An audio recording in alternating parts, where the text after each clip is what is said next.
Good evening, everybody. It's me and wee Justin, and across the shuck there is Ben Belkin of Jack Wolf Knives. And we missed a month there with Ben, so it's really good to get back talking to him again on a live basis. And please, if you've got any questions, we are genuinely live this time. So put them down in the description box, and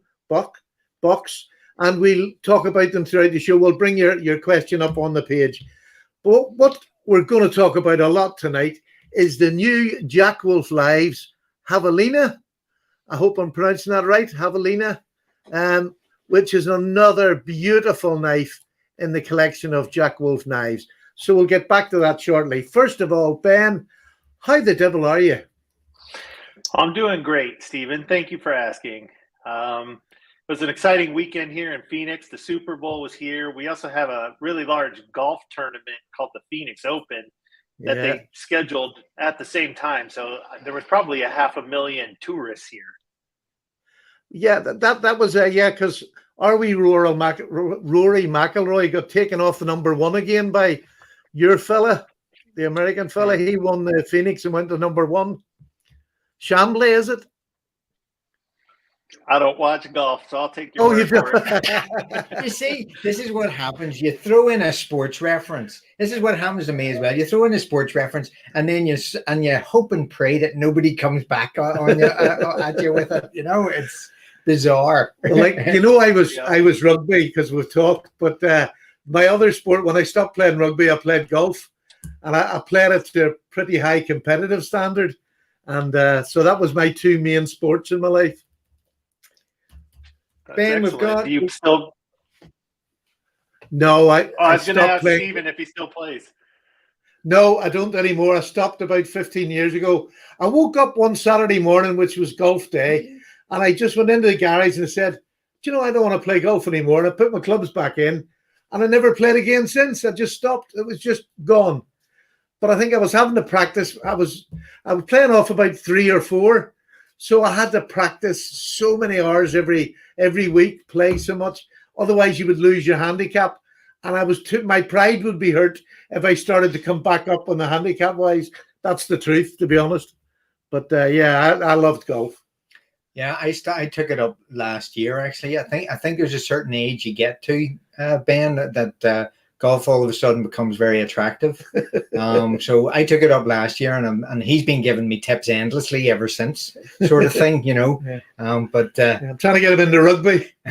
I'm still trying to hit the ball, for crying out loud. So it's one of those things. Ben, we've got a good dozen people on so far. So we've got Michael Morgan, we've got Matt Hoff, Peter Tiffany. Paul 13's back again. Paul, you're a sucker for punishment, but it's always good to have you in. Crispy's in. Rob Tigglers or Tigglers. Tony's in. Tony Slide Tech is in as well. So it's absolutely brilliant to see all you guys in. Hopefully Ben will be regaling us with tales of the Javelina, and hopefully we can leave her a few more revelations. Yes, well, I think I would love him to tell us why it was called the Javelina, because I think it's a fantastic little story. If you would, Ben, just give us a wee rundown on the Javelina.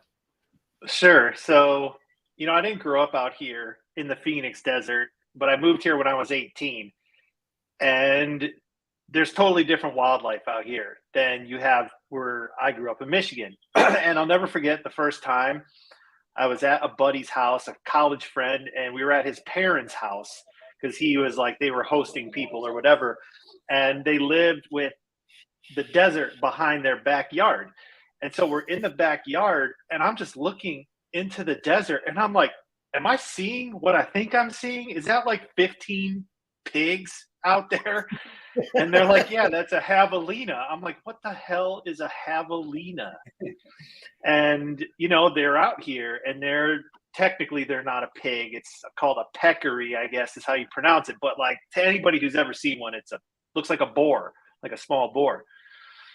And they're just a staple out here, man. They are in the natural areas. They'll get into the dumpsters sometimes. Like, I've had them in my neighborhood. They ate this lady's pumpkins she had out for Halloween. So they're just like it's a Southwestern United States icon. And because the sow belly is a reference to the shape being like a pig, I thought, well, I'm in Arizona and we have a special pig. And it's a word a lot of people probably don't know. So it's interesting.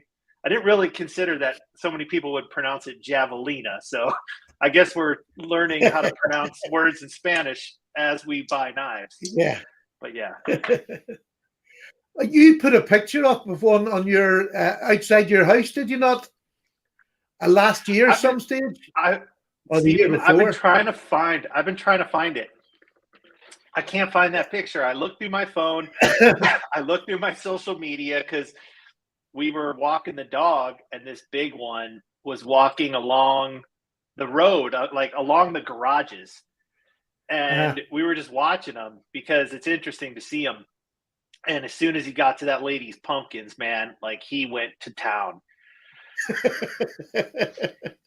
What a great name for a knife. And to be honest with you, Ben, this may look a very slim and beautifully made knife because it is just, no, I'm not up there. It doesn't matter, don't worry. No, let me put it up. I'll do it. There, Ben will do it. That's even better. Yeah. It looks really slim. It's just got an elegance of its own. That sow belly shape just holds a knife blade in there beautifully. But I'll tell you what, it's a really good blade for doing a wee bit of heavier work. I think it comes down to a lovely tip, but it's not a tip I would worry about at all. It's just stunning. I would say this is a really good. Well, go ahead. I think the action in this one has really it seems just the perfect action for a knife. I know they've all been sort of good, but this is just gorgeous. I'm really happy with this one, Stephen, because I think that it represents a lot of what we think about traditional knives to be. They're have organic looks, they're handsome, they're kind of svelte, and can get lost in your pocket, so you don't really know you got it, but it's definitely going to do some work. And I just think it's a really good representation of a traditional knife. And there's not a lot of choices out there for sow bellies that are in current production, and especially single blade. Yeah, I mean, I was lucky enough. I mean, I didn't even realize I had the same shape until the knife came out, and I was having a look through my knives. And I've got a Tony Bowes one that he made for one of the shows in black oak. Sorry, I think it was bog oak. I think it's black bog oak one, and it's very similar in shape, although it's much more slimline. This is much more of a feel in your hand sort of a knife. But there is similarities in shape, and it's just an elegant shape. Yeah, I actually think I might have owned that same Tony Bowes you have. Was it one that was like from the SHOT Show or something, and it has the signature on the blade? Yep. I had that knife, and I don't think it has a half stop, right? Is it a cam tang? No, it's a cam tang. Yeah. I say there's similarities, and even in shape, there's similarities, although your knife turns up a bit more at the end, which I really like, and it gives it that bit more individuality. And it's a slimmer blade. It wouldn't be a knife that I'll put them together. Actually, do you see the difference in thickness? Or let those out there who haven't seen them yet. There is a big difference in the thickness of the blade compared to the Tony Bowes in this hand. This is a Jack Wolf. But, there is that style there. But as you're right, there's nowhere else. I don't have anything else that comes close to it. Well, that one you have there, I think it's case, and that was made in limited numbers. I think that was like 1 of 500 or something. And so you're not you can't just buy that one anymore. You're gonna have to find it on the secondary. And I would say you pay as much as Jack Wolf probably for it. Probably at this point. And I like that knife, but it has a certain level of fit and finish that at the time when you could buy it from the vendor, I think was reasonable price. Like now you're going to pay a collector price for that one. Yeah. But I, a lot of what I wanted in my products was a higher level of fit and finish with the modern materials. So like, that's a great comparison of how It's like, you can have this, you can have this. They're both excellent. They're in two different styles at two different price points. Boy, isn't it nice to have choices. Very much so. But that's the thing. I mean, Stephen was saying about the sort of elegant feel of it, but it's still a good beefy knife. I couldn't get over how slim it was, because on all the photographs, put it this way, Ben, it photographs fat, it photographs big, and when I saw it on the website originally, that the Javelina was the one I thought was going to be the really sort of an oversized one, but this is just so. It's just a sweet knife in hand, really, even for wee tiny girl hands like mine. I think you're not the only person to say that. I've heard that from a few different people. Yeah, again, until you get most of, and that's the thing about Jack Wolf knives. It's not that there's any magic formula, but well, there is a magic formula. It's bend, but I mean, they don't necessarily look way out, except for the Cyborg, which it blows my mind. I love that knife, but there's just something when you get them in hand, and you can't experience it until you get them in hand. To describe what a Jack Wolf knife is an incredibly difficult thing to somebody who has never held one and used one and seen what the thickness behind the edge is like. To look at the fit and finish, rather than have me sit on a YouTube video, the fit and finish is perfect. You get a quick run, right? But it doesn't explain what a higher end knife. Are they better than a mid-range? Of course they are, because there's so much more goes into them. And I don't think people will understand it until you get them in hand. I think it is a revelation, really. I agree. And I think a lot of things, especially that are three-dimensional, you really need to get them in your hands in front of your own two eyes to appreciate their nuances and their scale. Because like you said, a photograph of something is almost the worst representation of it relative to what it's like in real life, because it's a two-dimensional image and it lacks scale, and you don't have it in your hand, for example. And to your point, like, to appreciate these, I think, having one in front of you is really good, because you can perceive the level of fit and finish and quality.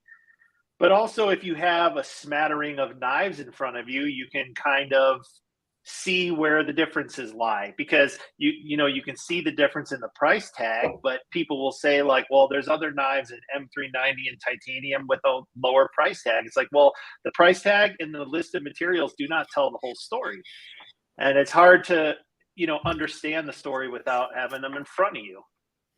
Well, I think that's a good point as well, even in terms of comparing it to other knives, and the fact that these are a play. All of your knives are a play on traditional models.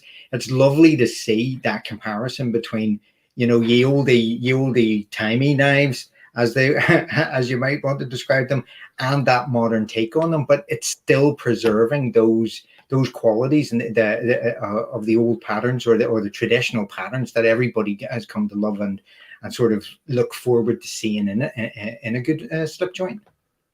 Yeah, and I would never want to see my knives replace those knives.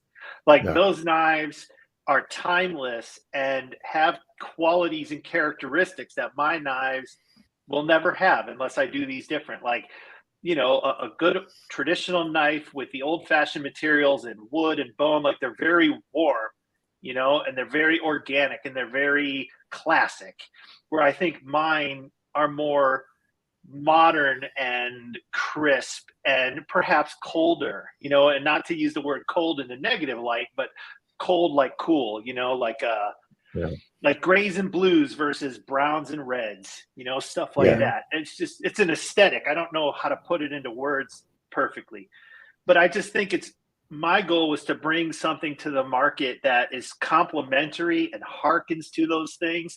And I don't want people to get into comparisons for the sake of A is better than B versus look at how A is reflective of B and look at how A complements B, because that's what this is all about, is bringing something to you guys for you to appreciate, hopefully in addition to the other things in your collection you appreciate. Absolutely. Yeah, I can only speak as a collector as well as a YouTuber. I'm a collector. Like you, I'm a GEC fan. I love my GEC knives. I just, that, and they'll always be my, not my passion, because the whole hobby is a passion, but they'll always be the ones I'll have more off because of probably the price range. They're easier to collect as in a price range. And I couldn't swap, but I have got other custom knives that before Jack Wolf came out that I bought before Jack Wolf came out, and they're around that same price tag as a Jack Wolf. A few they're at £300, and they are a lovely piece of one man finishing a knife off. But the precision you get when on these Jack Wolf, it astonishes me. I mean, people say, "Oh, Chinese can't make a knife." Get out of here. If you want to prove that wrong, hand this knife to them and say, "Here, have a look at that. Find a fault," because it's nearly impossible to find a fault in these. How do you keep on top of that? Because I can see it going for the first couple, but we're in 8, 9 now, and they're still knocking it out with great fit and finish. Yeah, I think if anything, I would expect it to improve versus degrade, simply because I'm trying to hand them a workload that is consistent and without constant deviation. So in other words, we're using the same blade stock, we're using the same construction method every single time. I'm not demanding new hardware. I'm not demanding new materials constantly.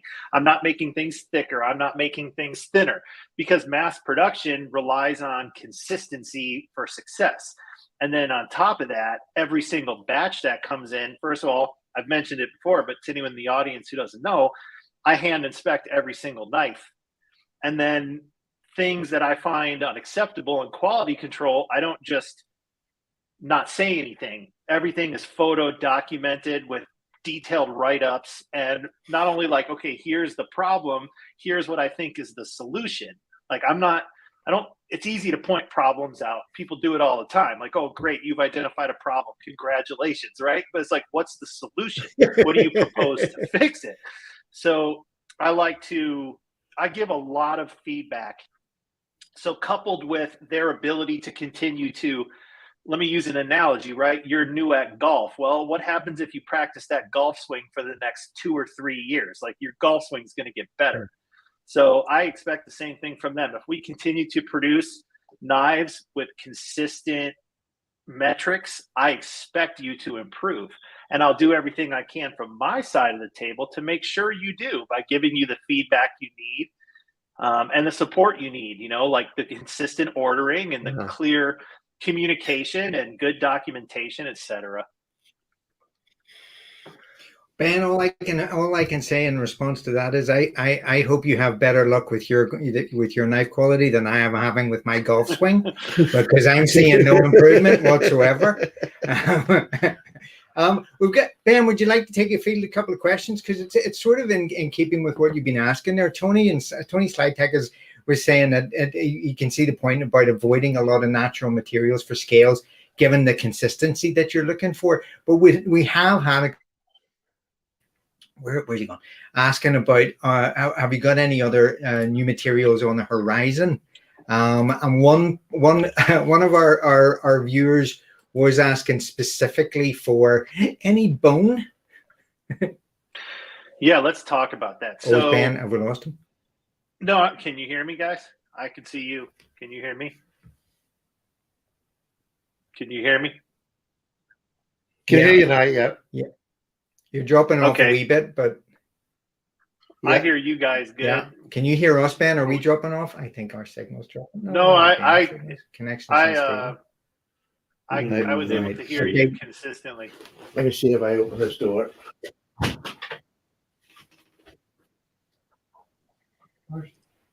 Okay, so we're sort of losing you. You're coming in and out a little bit. Okay, guys, hold on a second while we're trying to sort of reestablish connection here. Testing. Tokyo. Is that any better? No. I hear you guys. Do you hear me? I think we've got. Keep talking anyway, Ben. So I think you're coming. Yep. Okay. We're getting you now. Go ahead. Okay. Well, let's get back on track. Are we good? Okay. So let's talk about handle material. So we're losing. No, Are we losing it? we are losing it. I hear you guys fine. Testing, Okay. testing. Up 1, here. 2, 3. Testing, testing. Ben, 3, 2, 1. panic not. We're gonna see if we can get the router. You know, we've got a big sort of gap between. We've got a big time lag. So I see. No better either. Don't know what's going on here. Let's see. No.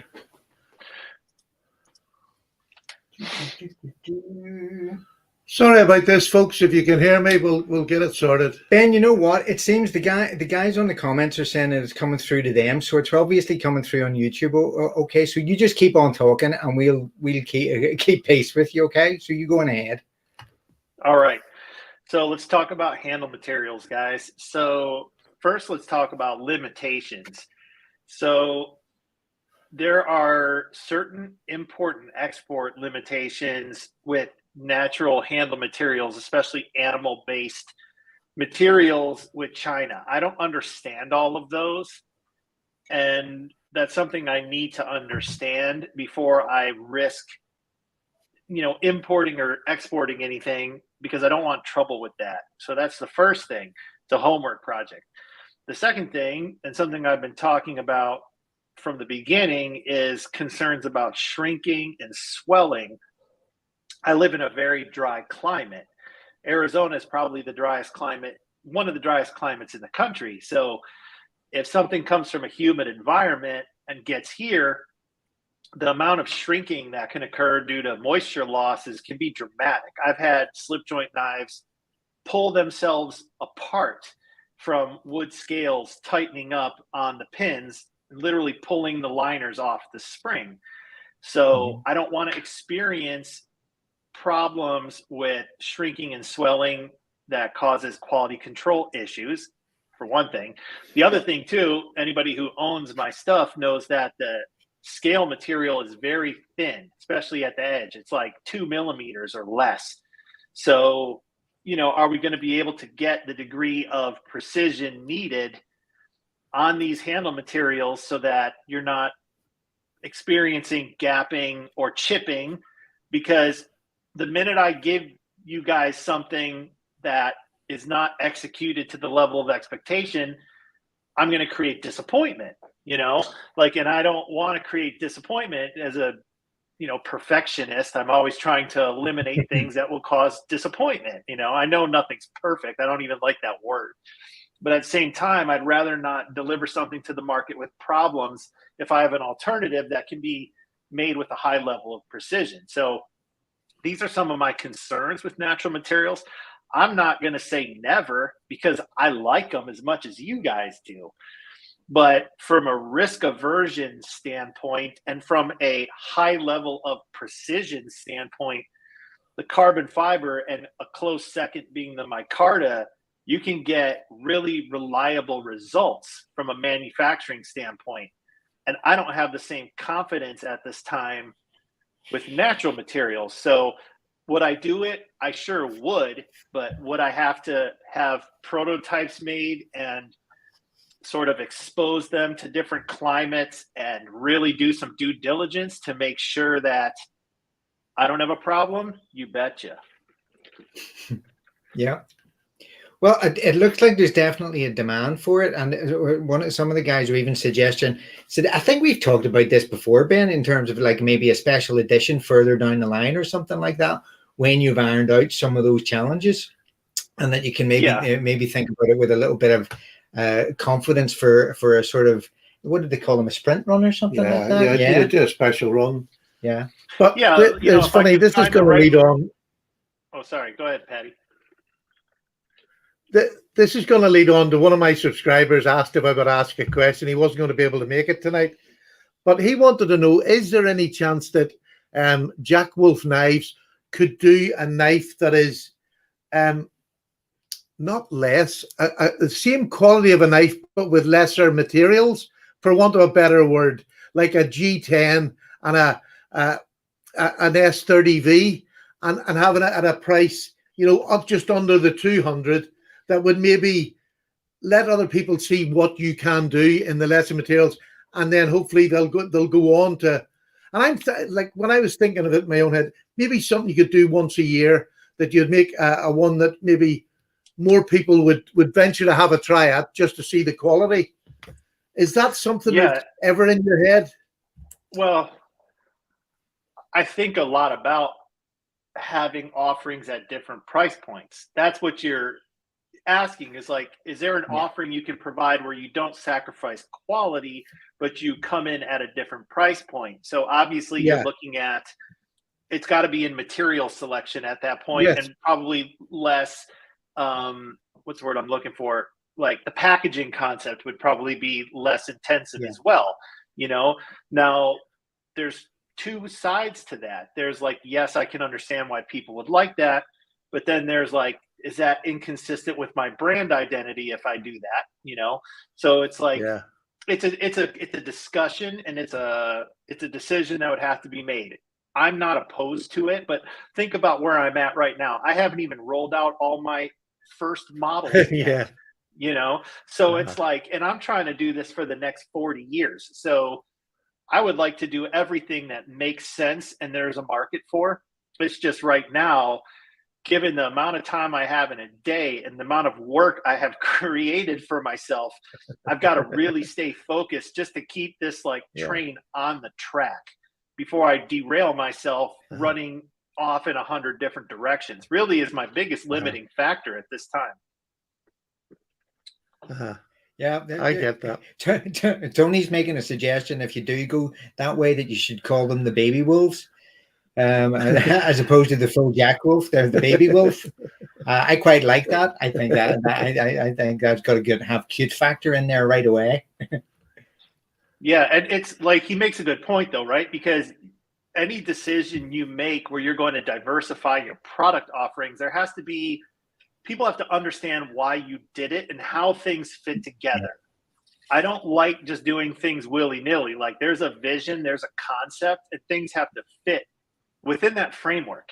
So if I was going to diversify into a whole nother product line with a certain level of materials at a certain price, what does that look like? Why is it there? How does it complement the other product line? What other products in the marketplace am I competing against? Like, that's just some substantive decision, Yeah. So far, so good, Ben. I think is the main thing. So far, so good. And I mean, it's a dog eat dog world, or a wolf eat wolf world out there, for goodness sake. So you have to make sure that you're doing it right. Here's another question I got, and I'm just putting these exactly as the boys put them. I'm not trying to sugarcoat them.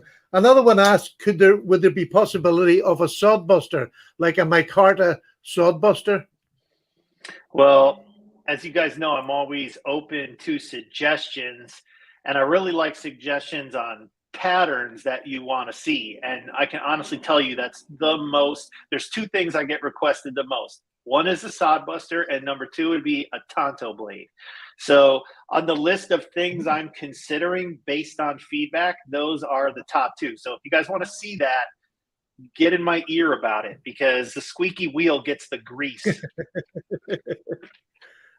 Yeah, and we've got another question here. Tony's just throwing questions in all over the place. He should come along and take over the interview, I think, because he's getting better questions than we are.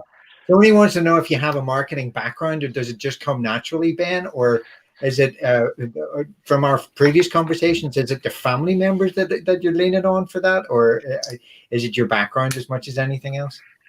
Well, I don't have marketing training specifically. I've been an entrepreneur for over 10 years, and I think that I understand, based on my experience, these things that are important for having a successful business and brand. So I think some of it is natural. A lot of it, I've been working for over 20 years, and I've owned my own businesses for 10. So there's just a lot of lessons learned the hard way too.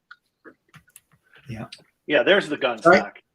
Yeah, I just thought I'd get Tony. There's a gun stock. Is that the sharpshooter? The sharpshooter.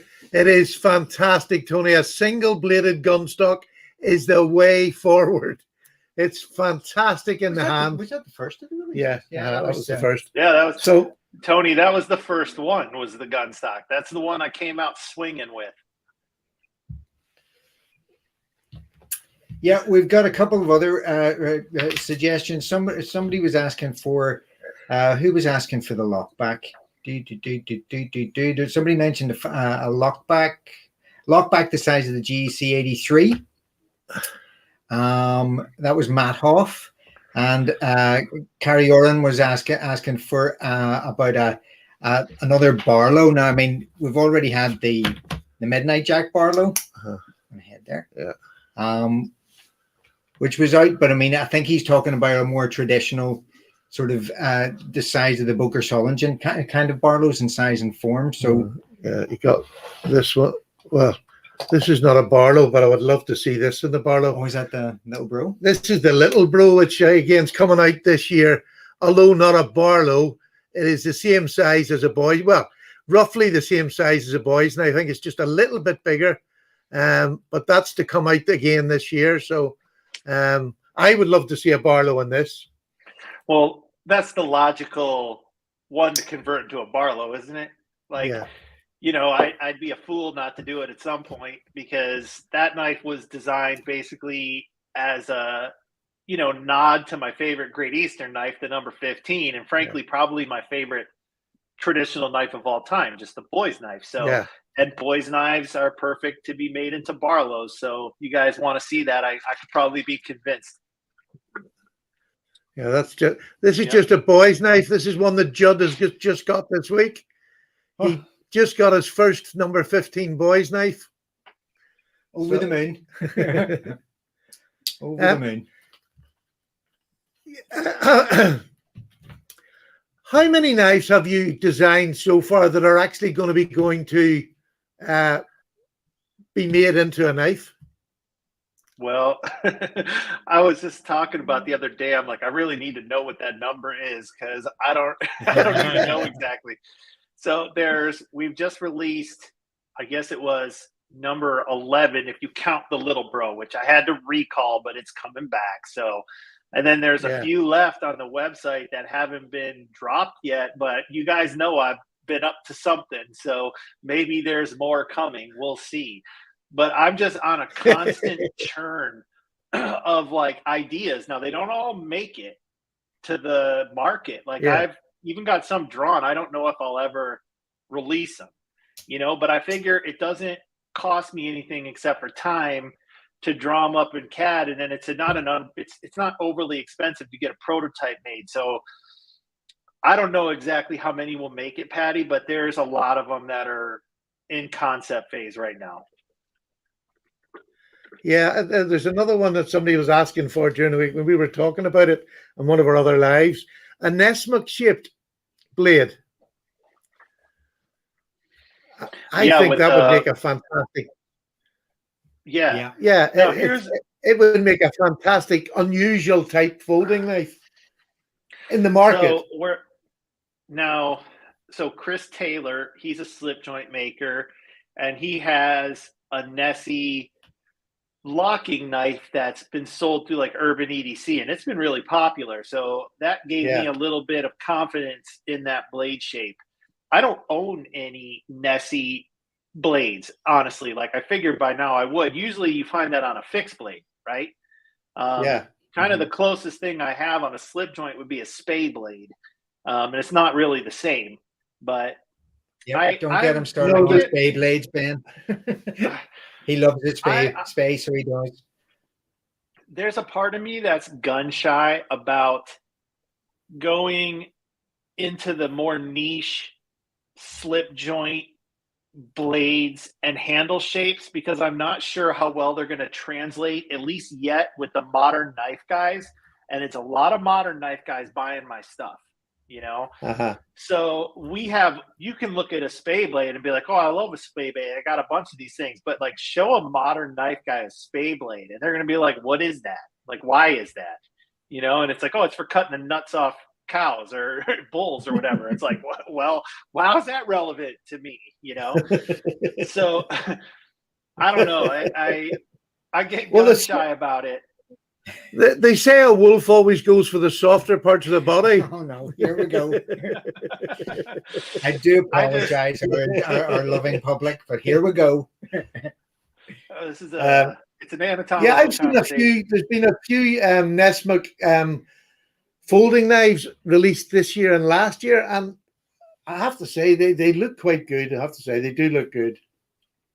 But we know you're not going to tell us whether it's coming. No, I part of this for me is it's exciting to surprise you guys, and I want it to be fun, right? Like for me, that's one of the most important things here is that we're having a good time and we're not taking ourselves too seriously. Like everybody takes themselves so seriously all the time. And so like we have these hobbies to escape the seriousness of our everyday lives, And so part of that's having fun.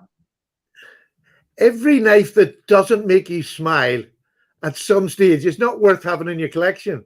I honestly believe the knives I've got, most of the knives are just things that I actually like picking up and having a look at, whether they do everything or nothing. I mean, if they look really nice, it's a big part of that collector's, that looking good, to bring it out and be able to do that and show somebody your knife, hand the knife over to them and feel pride and ownership.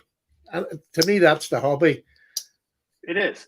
It's emotional satisfaction. It's like getting pleasure out of it. It's, learning the stories. And I think the functional aspect of the knife is, of course, it's important because if it functions poorly, almost the rest of it doesn't matter, Yeah. But if you got that part of it down, then all the rest of it should not be ignored because we're really in this hobby primarily for the emotional satisfaction. Like if you needed a knife that cut really well, you'd be just fine with one, maybe two.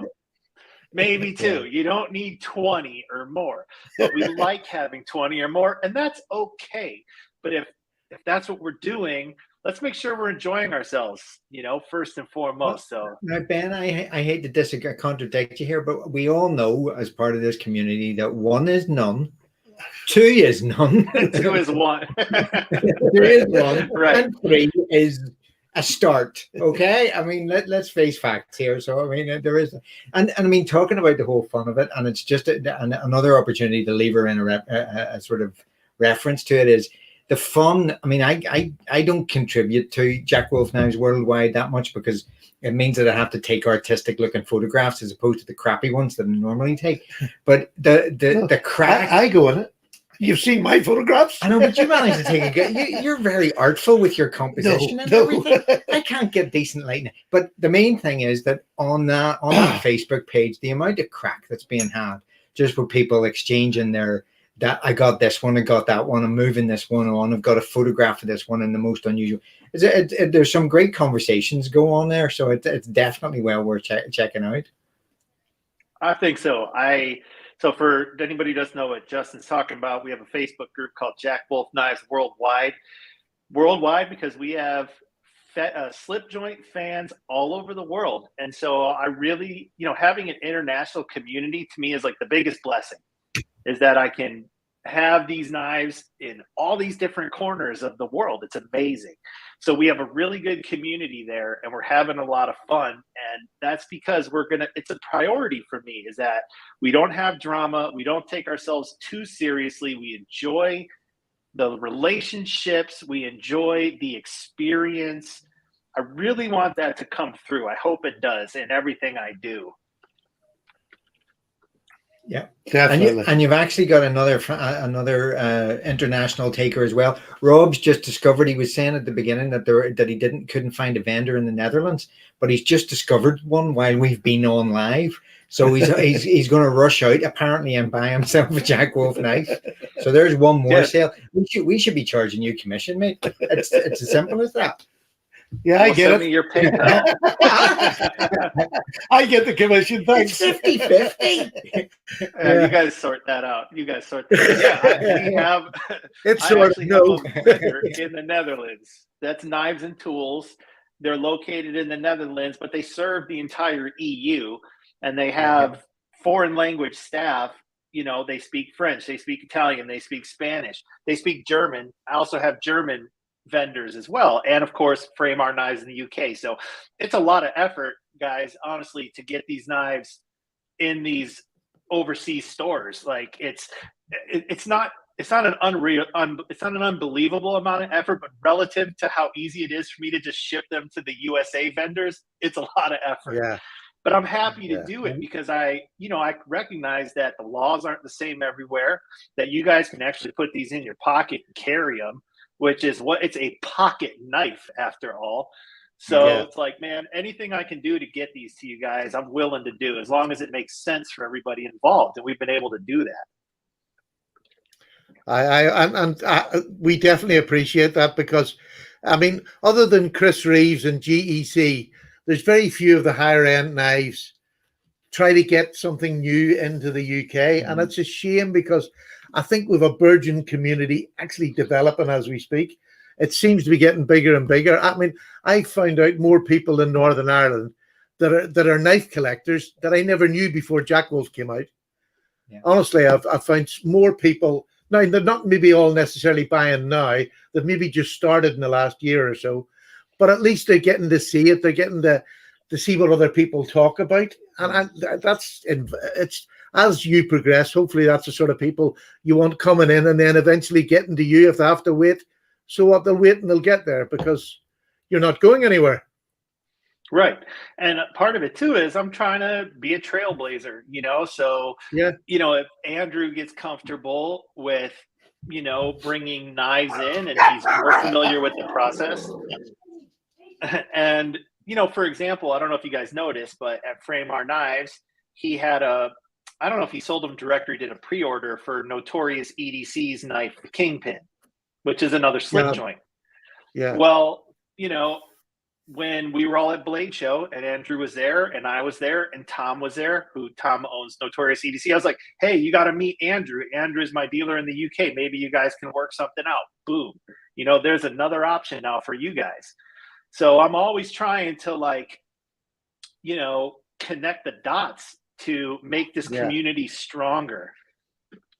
I mean, there's definitely room over here for more knife manufacturers to sell over here. But I still, No. Use your words, Stephen. Use your words. No, I'm going to leave that. Maybe wasn't politically correct there. Well, move swiftly on there. If you want Stephen to actually address that issue, please put a vote in the comments, and we'll ignore it. Okay, because you know what he likes. He'll probably make his own little video with a rant on it anyway. Can I just say, I want my friend Judd here, who now has 2 Jack Wolf knives. Yeah. And he's got them both in Micarta, and it was one of the ones that I had originally. It was I dyed my natural Micarta to red, which a lot of people really liked.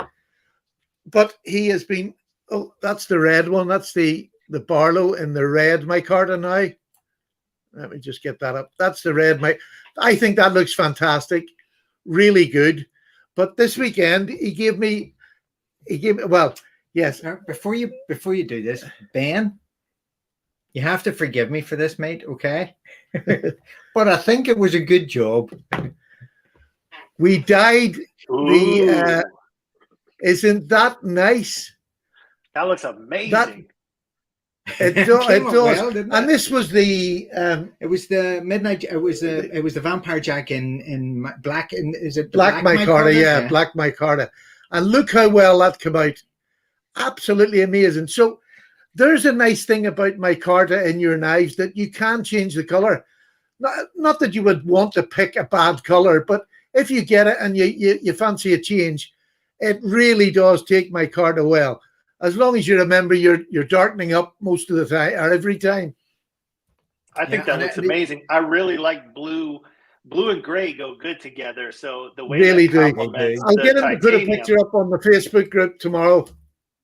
And it was funny actually, again, because another one of the guys on the I talked to Stephen about it just the week before, After he convinced me to buy the Midnight Jack, which I absolutely adore. No, you got that one given to you. No, that one I got given. Oh, right, sorry, yes, I got the vampire given to me. This one yes. I bought with great pleasure, I have to say. It took him all of 3 seconds to convince me. So now, he did get it at a bloody good price, let me tell you. Don't tell him you're undercutting his prices.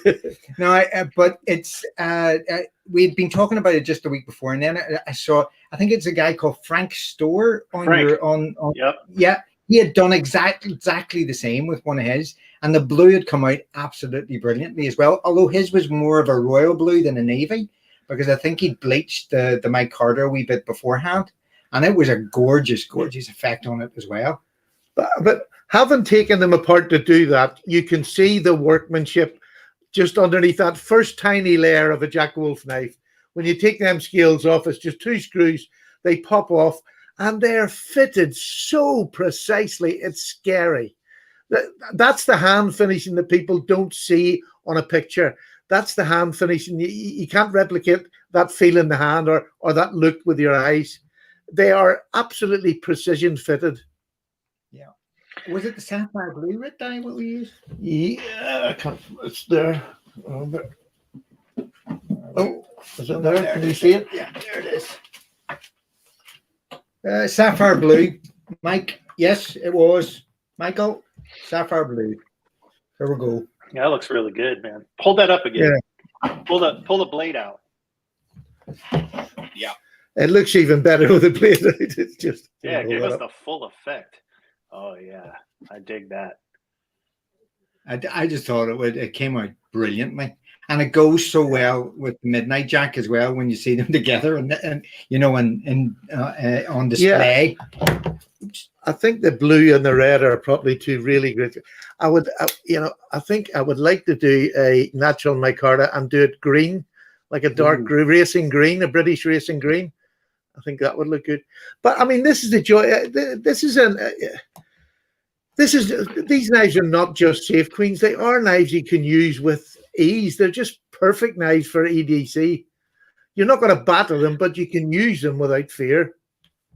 I hope people use them. I understand, once something becomes someone's property, it's yours to do what you will with it.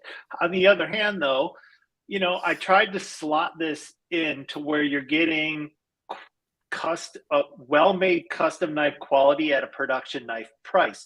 Now, is it more expensive than other production knives? Sure. But it's, you're getting what you pay for. I really believe it. And so it's not priced to the point where you're like afraid to use it. It's not $1,000 slip joint where you're like, I don't even feel right using this thing, because I don't want to devalue it or break it. And how am I going to get it fixed or whatever? I hope people use them.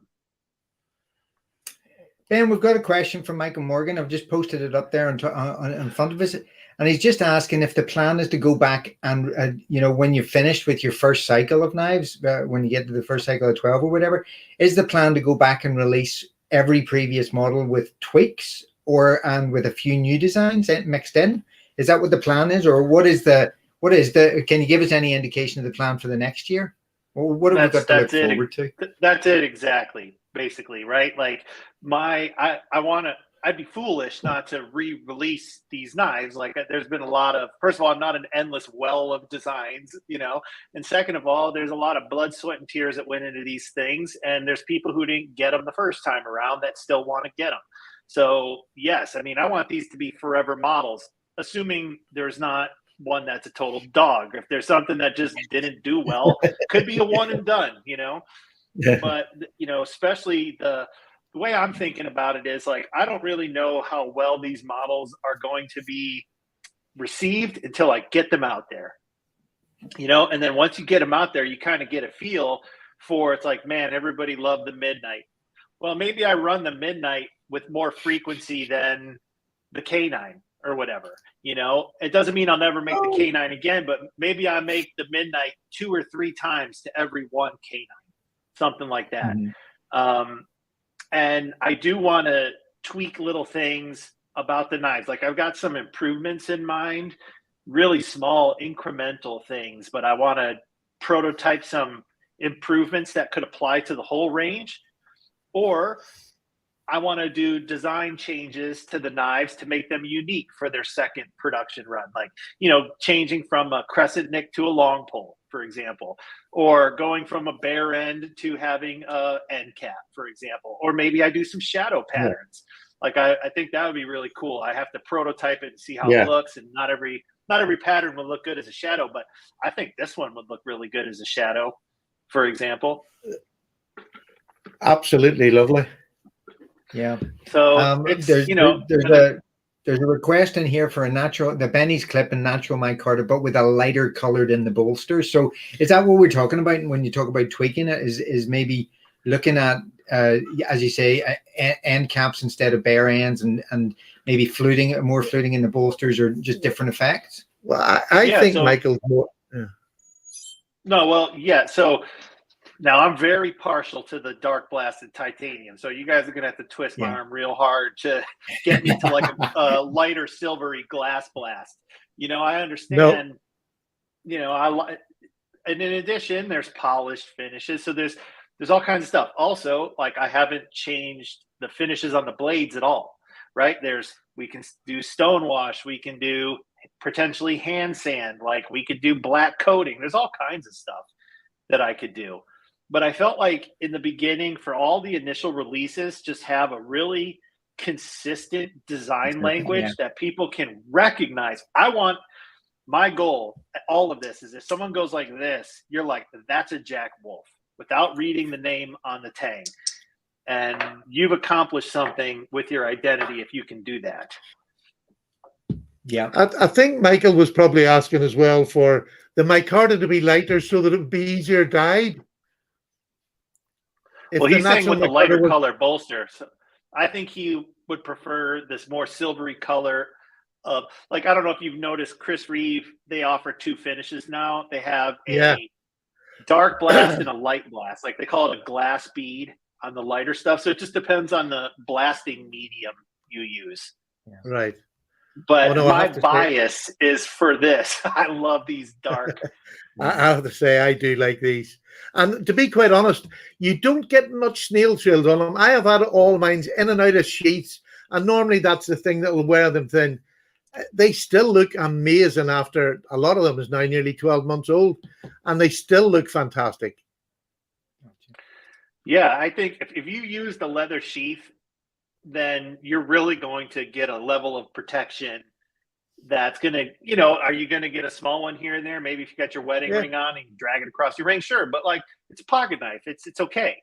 If you leave it in a glass case, it won't get any scratches on it. I promise you that. Or I can ask my wife if I can take my wedding ring off. Right. No. My wife heard in the front room. The voices from off stage left. Awesome, brilliant. All right, guys, we're sort of coming up to the hour here, so we'll be wrapping up shortly. So, any other questions out there from the punters? Sorry, Mike, I got that wrong. He said, "What about something with the lanyard hole?" Yeah, I mean, that's one of those kind of obvious choices to create variation down the road. Now let me ask you a question. For lanyard guys, do you want a hole that goes through it, or do you want a post that's in the spring that has kind of a channel around the post? I kind of like the aesthetic better of the post. If you could imagine like a pin right here. Unless it's a sod buster, it shouldn't be a hole. It should be a post. Yep, Randy would like a post, and I think there's some other ones out there. We've got a wick. Now there's a little bit of a design challenge to do it, because if, like, this one doesn't have an end cap, so it's not the best example, but there's a screw underneath. So if you're going to hollow out an area for a post, it has to fit in with the construction of the knife. So they're not all easy to pull off. There might have to be some changes. Just throwing that out there. It's not like hey, I can do that to every single one of these, no problem. Yeah. Again, that's just one more design challenge that you've got to factor into your next production run there, Ben. So no pressure Yeah, none. whatsoever. So do you have any idea how many patterns you want to get out before you start going over doing the remakes again? So I think we're going to end up remakes before it'll end up kind of getting interspersed. Right. Because I'm not able, A, I don't have enough time, and B, I don't feel like I need to rush everything through before I restart.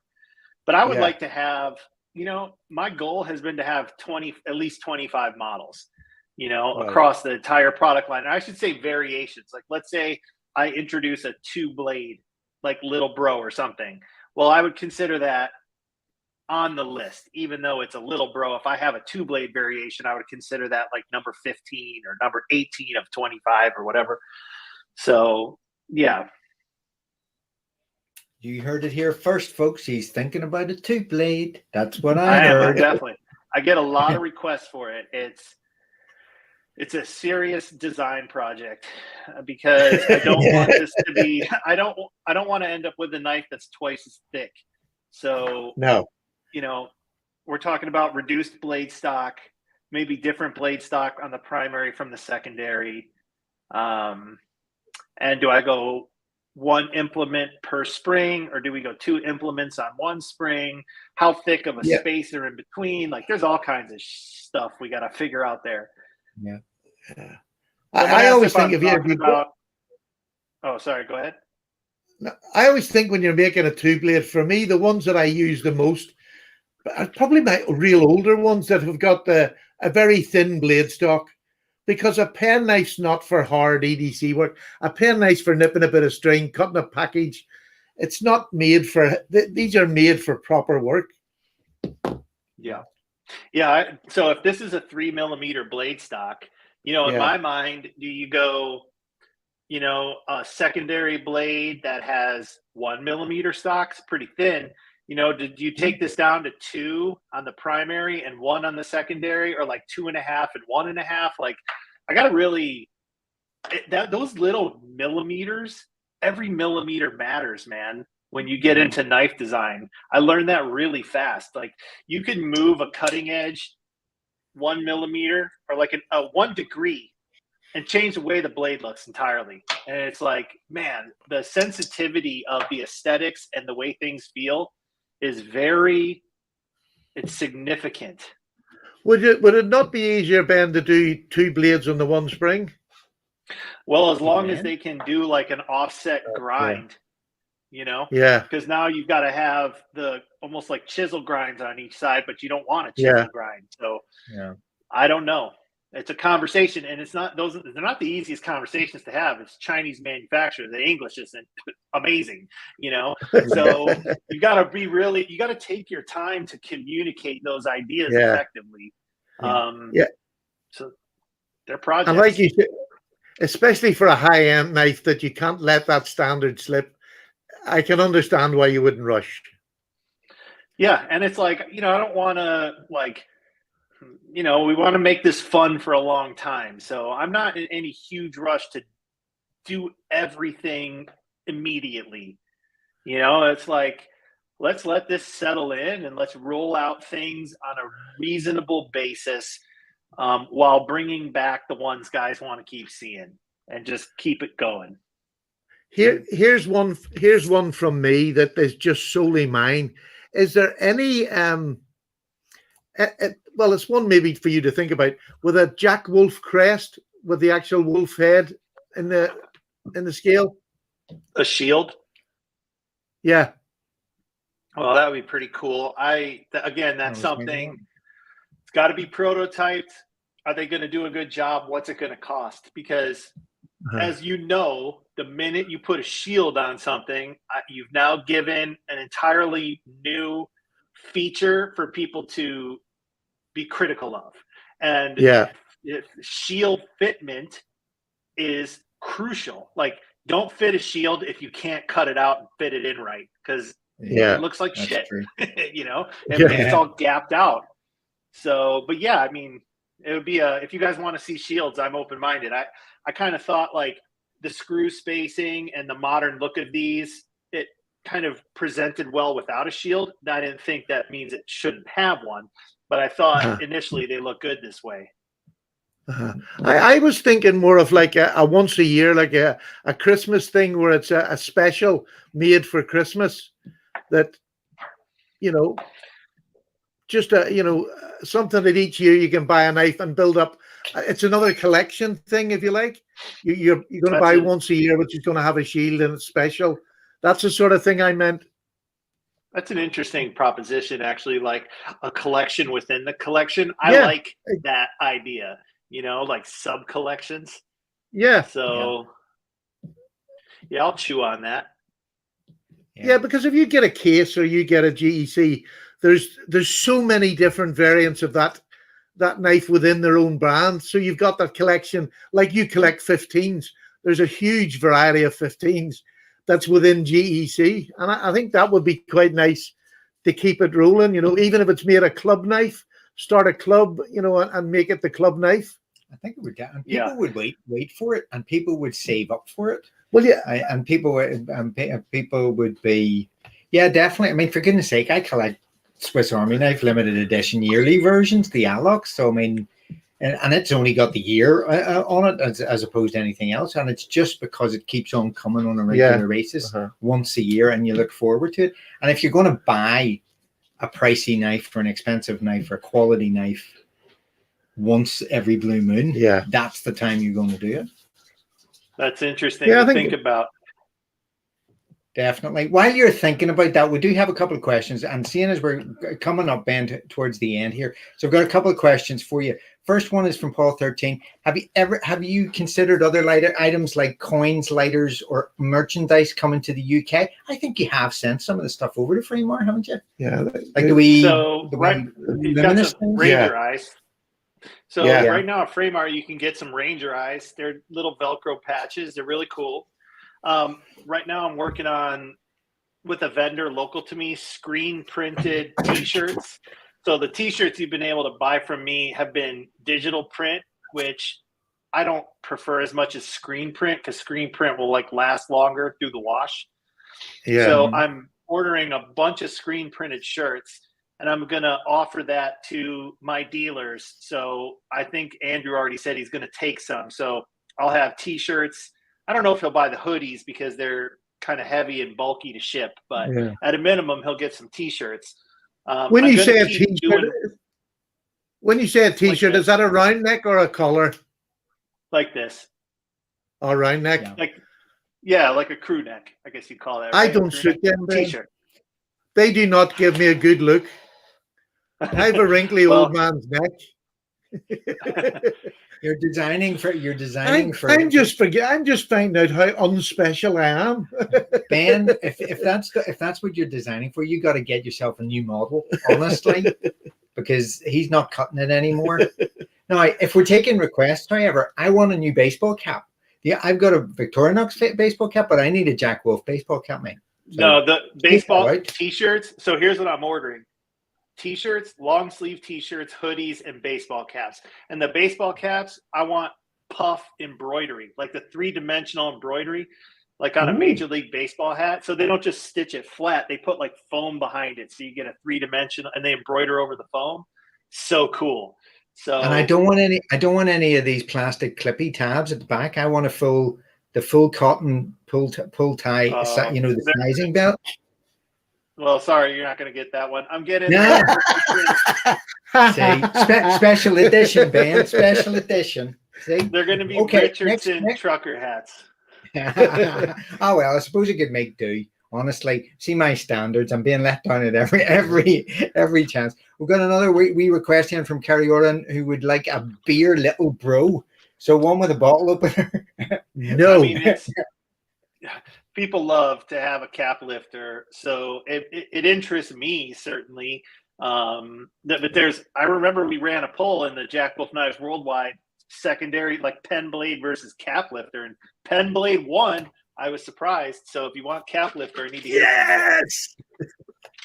Yeah, so well, it's an option that's being considered. And here's our last suggestion: custom display cases for the entire line. Maybe something for the So tubes as well. yeah, so it's difficult, right? Like, what could I offer that's practical and would be have enough desirability that I would, invest in something like that. I don't know if you guys are familiar with vault cases. Let me grab it. So I can get these. This is a vault case right here. Okay, this is the full size vault case, and this is kind of what it looks like on the inside. Ooh, about to lose one there. Lovely. Yeah. So, and you can fit 17 knives in this thing. It's pretty good. Now, yeah, it's very good. You can buy these from Vault Case, and for a 5-inch by 5-inch square area, you can get them laser engraved with your logo or whatever. So I thought about doing these. Now you got to buy 100 of them. That's not a small amount of cases, Mm-hmm. And so I'm just kind of scratching my head, like, am I going to sell like 15 or 20 of them, and then I've got 80 of these things sitting around for the next 4 or 5 years? Why not do them as a drop where people pay up front before you get them? A pre-order. Not so much about the money, Stephen, because they retail for about $45. So when you buy them from them, you get the wholesale price because you're buying 100 of them. So it's like, it's not so much about the money. I just don't want, it's going to be bulky, 100 of those things sitting around. So I don't want to invest in something that's just going to collect dust, is my concern, and it doesn't solve the problem about displaying tubes. Frankly, I don't know how to offer something that can display a bunch of tubes. I just stick them up here. I just stick them on the top of my cabinet and they look fantastic. Yeah. Here's Jersey saying he's looking for. There's another one who's interested. Jersey saying that he's looking for something to display his Jack Wolf knives, and he's got a knife for him. Come on, and you can't find it. Yeah, no, but this is Sally's sewing room. It's only borrowed. Was. He likes to think that, Ben. He likes to think that. Right, Ben, is there anything else you'd like? Do you want to tell us when the Javelina, the necessary details? Sure. So the Javelina Jack is going on sale this Friday, November, I just said, February 17th. Here in the U.S., that's at 2:00 Eastern, 11 a.m. Pacific.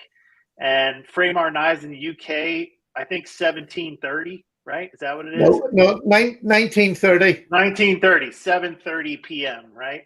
Yeah. So I think you guys will like it. It's a really handsome gentleman's knife that's going to perform to your expectation or exceed it. And I hope you guys enjoy it. If you guys have any questions, you know where to find me. Instagram, Facebook, Jack Wolf Knives Worldwide. I'm always happy to help. And if you follow me on Paddy's Potato Peelers, I'll actually be doing, although I've done a few videos of it this last couple of weeks, I'll be doing the full final review on Wednesday this week before it goes on release, so you can get a final proper look at everything about the knife. I think just orange, purple, blue, green. Can I get the fifth one? No.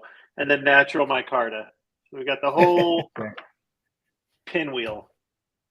Very nice.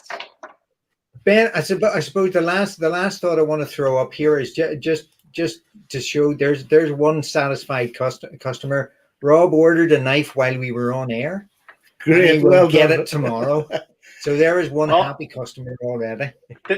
Thank you very much, Rob. I appreciate you willing to give me a try. And I know you have a lot of choices out there, so I really am humbled. And if you have any questions or you need anything, just reach out to me. You'll always get a hold of me. So I'll do whatever I can to give you the best service possible. And Rob, get on my channel. Let me know what you think of the life tomorrow, and we'll let other people see a continuation of this. Let us know what you think of the knife tomorrow. Please do. Okay, guys. Shall we call it a day there? We'll call it a day. Ben, it's been a joy as usual.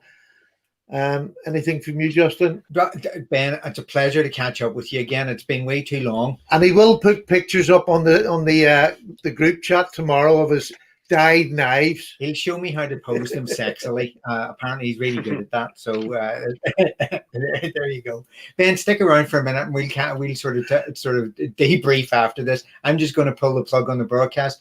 Thank you to everybody who joined us tonight. It was lovely to have all of your comments in, and I hope you all enjoyed yourselves. Yeah, I enjoyed myself again. Thank you, Ben, so much. And thank you, everybody else. And if you've got a new Jack Wolf knife, come on the channel, share your experience, tell people what you got. All the best, guys. See you next time. Bye.